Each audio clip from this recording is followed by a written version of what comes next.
تنصروا الله ينصركم ويثبت أقدامكم.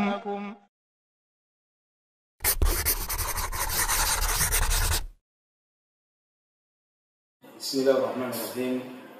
Assalamualaikum warahmatullahi wabarakatuh.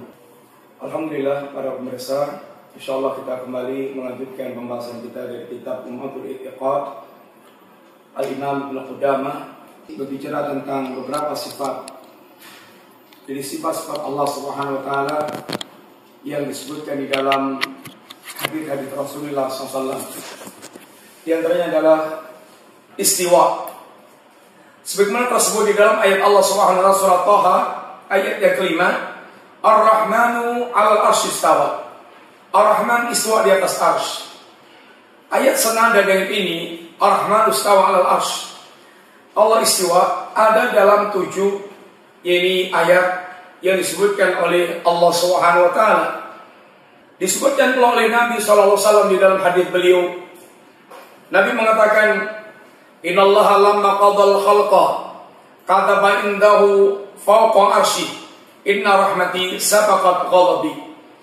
Dalam hadis Bukhari sifat istiwa juga Allah sebutkan, Nabi sebutkan, sesungguhnya Allah Subhanahu wa taala tatkala memutuskan para makhluknya, Allah menetapkan di sisi Allah yang Allah itu fawqa arsy, yang Allah itu di atas arsy-Nya. Inna rahmati sabaqat ghadabi, sesungguhnya rahmatku mendahului kemurkaanku. Allah Subhanahu wa taala dikatakan Allah fawqa arsy. Allah istiwa, istawa al-arsy, istiwa di atas arsy. Dan Nabi juga sebutkan di antaranya, Inna ba'dama baina sama'in ila sama'in imma wahidah aw isnatani aw thalath wa sab'un sanah ila anqala fil arsy baina asfaluhu wa a'lahu mithlu ma baina sama'in ila sama'in thumma Allah ta'ala fawqa dhalik. Riwayat yang semuanya menyebutkan tentang istiwa Allah di atas arsy. Kita mengimani bahwasanya Allah Subhanahu wa taala istiwa di atas arsy. Istiwa yaliku bijalali, sesuai dengan keagungan Allah Subhanahu wa taala. Kita tidak menyerupakan istiwanya Allah dengan istiwanya makhluk. Istiwanya Allah istiwa yang yaliku bijalali, sesuai dengan keagungan Allah Subhanahu wa taala. Kita tidak menyerupakan istiwanya Allah dengan makhluk, tidak melakukan tahrif, menyimpangkan pada makna yang lainnya, tidak melakukan penggambaran bagaimana istiwanya Allah Subhanahu wa taala, dan tidak melakukan penolakan karena Allah yang telah menjelaskan sendiri tentang istiwanya di atas arsy. Adapun orang yang mereka melakukan penolakan dengan cara mentahrif, dengan cara itu mentakwil, ditakwil istiwanya Allah Subhanahu wa taala di atas arsy itu dengan istaulah, dengan berkuasa. Ini adalah tahrif yang sungguhnya merupakan penolakan terhadap istiwanya Allah Subhanahu wa taala. Kalau dikatakan Allah istaula, menguasai, berkuasa, menguasai arsy, lalu dulu arsy dikuasai siapa? Baru kemudian Allah menguasai arsy. Tentu ini sifat yang sangat mustahil bagi Allah Subhanahu wa taala. Maka Ahlussunnah mengimani istiwanya Allah sebagaimana keagungan Allah, yaitu yaliku bijalali, dan tidak melakukan ini ta'til, penolakan, karena Allah sendiri yang menetapkan sifat tersebut.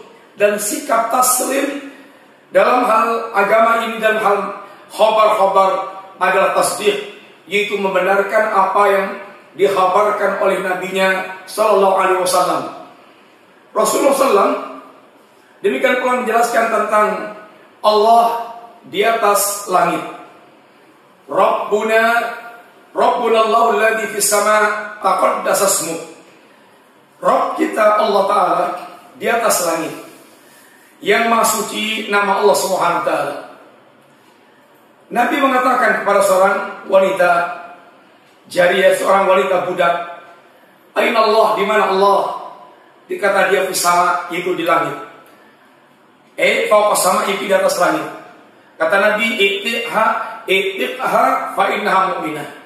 Bebaskan budak ini, dia adalah seorang mukminah. Hadis dari sini semuanya menunjukkan bahwa Allah Subhanahu wa taala yaitu di atas langit. Di atas langit, langit dalam makna yaitu Allah dalam ketinggiannya. Langit bisa bermakna tinggi, bisa bermakna bangunan, itu langit. Dan Allah Subhanahu wa taala istiwa di atas arsy dan Allah di atas langit. Semuanya ungkapan yang menunjukkan Allah di dalam ketinggiannya. Dan begitu para salaf yang Ahlussunnah mengimani tentang yaitu sifat-sifat Allah Subhanahu wa taala yang menunjukkan Allah adalah yaitu di atas langit. Sebagaimana pula ketika Nabi mengatakan pada Husain, "Kamilah yang takut, sesembar kamu berapa? Yang kamu sembah berapa sembah?" Kata dia 7. "Sitatun fil ardi wa wahidan fis sama." Satu di langit dan yang satu lagi di yang 6 di bumi, yang satu di langit, kata Husain. Kata Nabi, "Man li rahbatika wa rahbatik." Yang sangat kamu harapkan dan kamu takutkan yang mana di antara 7 sembah kamu itu? Alladzi fis sama, itu yang ada di langit. Ketika dia mengharapkan segala-galanya, dia hanya bersandar dari langit. Ketika dia berlindung dari segala mara bahaya, dia hanya mengharapkan itu yang di langit. Maka kata Nabi, kalau begitu fatruk as-sittata wa'bud alladzi fis sama. Tinggalkan yang 6 dan sembahlah yang ada di langit. Wa ana u'allimuka da'watain. Aku akan ajarkan pada engkau dengan 2 ini doa. Kemudian dia pun faslama wa allama Nabi sallam yaqul. Husain pun masuk Islam. Kemudian Nabi mengajarkan pada Husain, "Allahumma alhimni rusdi wa qini syarra nafsi." Ya Allah, ilhamkan kepadaku sikap lurus, senantiasa lurus di atas jalan yang benar, dan jagalah aku dari keburukan jiwaku.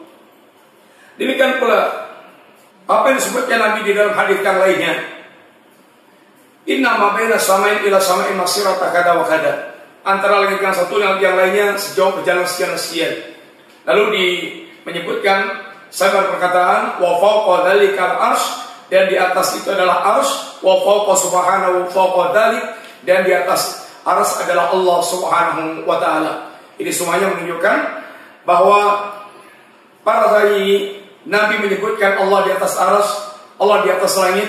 Fa hadza wa ma asbahahu mimma ajma'a salaf rahimahullah ta'ala ala naqli wa qubuli wa lam ta'arradu li raddi wa la ta'bili wa la tasbihi wa la tamthili. Ini semuanya hadis yang seperti ini, yaitu Allah istiwa di atas arsy, Allah tertawa, Allah turun, Allah yaitu marah, Allah ridha. Semua yang berkaitan sifat Allah yang sebesar itu, para salaf ijma' untuk dia menukilkan, menerimanya, tidak menentang dan tidak mentakwil, tidak mentasbih, tidak mentamsil dengan para makhluk, sehingga menetapkan yaliku bijalalih dengan tidak menyerupakan Allah dengan makhluk, tidak melakukan penyimpangan makna, tidak melakukan penggambaran bagaimana Allah, dan tidak melakukan penolakan, karena yang menetapkan Allah sendiri yang lebih tahu tentang dirinya sendiri. Demikian di antara sifat yang disebutkan oleh beliau.